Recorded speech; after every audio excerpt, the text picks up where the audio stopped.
It's Valentine's Day, somewhere between New Year's Eve and Rome burning, and we are sipping lattes in the rain. People's smiles have skulked off to sullen corners of their faces, waiting for someone to tell them things can all go back to how they were before.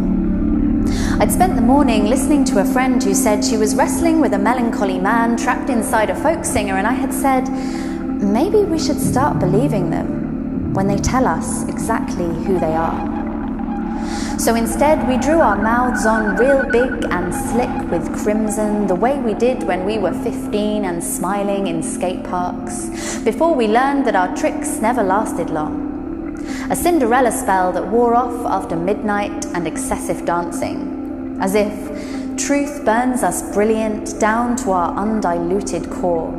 But then, like all stowaways, we learnt the art of slipping through cracks and cacophonies and making parachutes from our petticoats after all. The boys would joke and jibe, rating us out of 10 while we shrugged it off laughing so they couldn't win.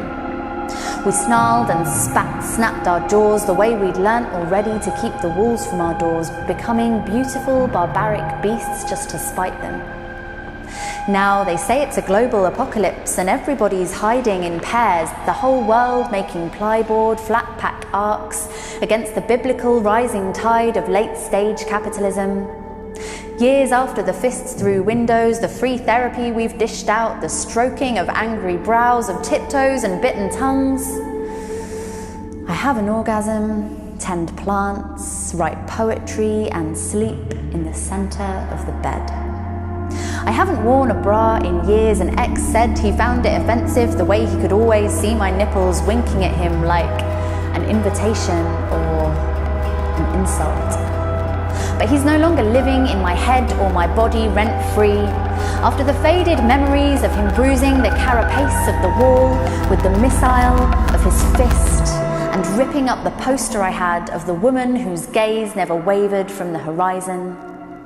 And maybe we are just hordes of too much woman who shone and blundered, but the acoustics in my body aren't begging him to unbreak my art anymore. We pour rum into our coffees and kick leaves with our boots in the park. I suddenly see my likeness in the mottled reflection of a cracked public toilet mirror.